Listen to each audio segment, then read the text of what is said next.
ஷேய் ஏப்பா பிரம்மா பேசுகிறேன்ப்பா. மகாராஷ்டிரா கணக்கு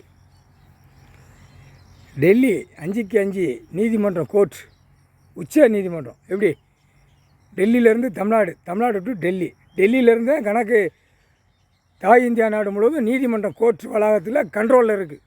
டெல்லியிலேருந்து நீதிமன்றம் கோர்ட்டு டெல்லியிலேருந்து தமிழ்நாடு வரைக்கும் கோர்ட்டு கண்ட்ரோலில் இருக்குது. இலங்கை கிடையாது சரியா? மற்ற எல்லாம் கணக்கு. அதனால் இலங்கையை சேர்த்து நீ என்ன செய்த, அத்தனை கேஸ் கட்டு வழக்காடுறது பூரா ஒண்டிச்சு எல்லாம் உள்ளே கொண்டு போயிடணும். கணக்கு ஒண்டிச்சு ஐயா கையில் காலடியில் வந்து சேர்ந்துடணும். ஐயா காலடியில் வந்துடணுப்பா, புரிஞ்சிக்கோ. ஏன்னா நீ அயோத்தியில் உட்காந்துருக்க, புரியுதா? அயோத்தி 8 நாட்டு சனீஸ்வரி நீ தான். கணக்கு உட்கார வச்சு வில்லு தெரிக்காரு, உட்கார வச்சு ஒன்றை வச்சு தான் வில்லு தெரிக்காரு.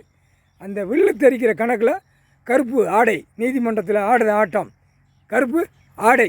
மக்கள் ஒரு ஏழை எளிய மக்கள் கேட்குறது கடவுளை நம்பி தான் கேட்கும். நீதி கிடைக்கட்டும், அங்கே நீதி கிடைக்கட்டும், நீதி கொடுங்க ஐயா கடவுளேன்னு தான் கேட்கு.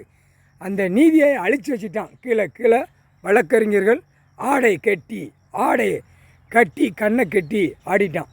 தண்டனை கொடுப்பாரு. அவர் லேசப்பட்ட ஆள் கிடையாது. கடவுளில் அவன் இப்போ கணக்கை விட்டுருவார். பிற ஒவ்வொருத்தனையாக சுண்டி விட்டு அடிப்பார், சுண்டிடுவார். தாய் இந்தியா நாடு முழுவதும் வழக்கறிஞர்களை சுண்டி விட்டுருவார்.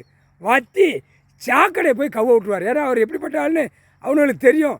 ஐயையோ கடவுள் கணக்கு விட்டுட்டாருன்னா துவைச்சிருவார். சனியிலேருந்து கொடுத்துருக்காரு அப்படின்னு அவனுக்கு தெரியும்.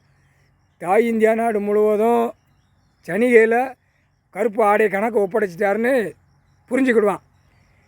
தமிழ்நாடு ஆந்திரா இந்த பேர்களுக்கு ஏன் ஆடை வழக்கறிஞர்களுக்கு சனியை கையில் கொடுத்துட்டாரு, ஐயையோ நம்ம பிடிச்சி ஆட்டிடுறோம் அப்படின்னு இப்போ இவனுகளை மாட்டணும். ஏன்னா வெளியில் உள்ளவன்னு சொல்லுவான், மானிட பிறவி கஷ்டப்பட்டு போகிறவன் நமக்கு ஒரு தீர்வு கிடைக்குமா போவான், காவல்துறை போவான், நீதிமன்றத்துக்கு வருவான், எங்கெங்கே கேட்கணுமோ அத்தனையும் போவான், அத்தனை இடத்துக்கு போவான், கிடைக்காது.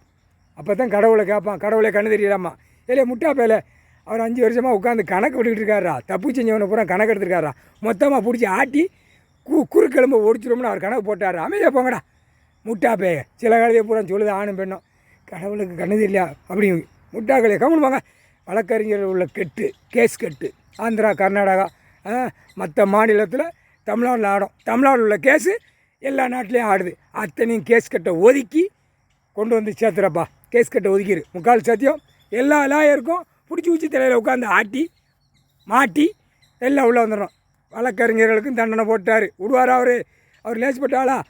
மன்னிப்பு கேட்டு சடக்குன்னு கணக்கை ஒப்படைச்சிட்டு ஐயா பாருங்க ஐயா எங்களுக்கு எந்த வயிற்று பழப்பு கொடுங்க ஐயா அப்படின்னு லாயர் போய் கேட்காம ஆடிக்கொண்டே இருக்கான், விரிச்சு போட்டு ஆடிக்கொண்டே இருக்கான். எப்படி இது எவ்வளோ பெரிய தப்பு தானே? அவர் அப்படியே விட்டுக்கிட்டே இருப்பார். நம்மக்கு சந்தோஷமாக வீட்டில் ஆடிக்கிட்டு இருக்கோம்னு அவன் நினைக்கான். குறி பார்த்து அடிக்கக்கூடிய வேலை அவர் தான் பண்ண முடியும். கடவுள் தான். முக்காலும் சத்தியம் கேஸ் கட்டு, முக்காலும் சத்தியம் புரிஞ்சுக்கப்பா.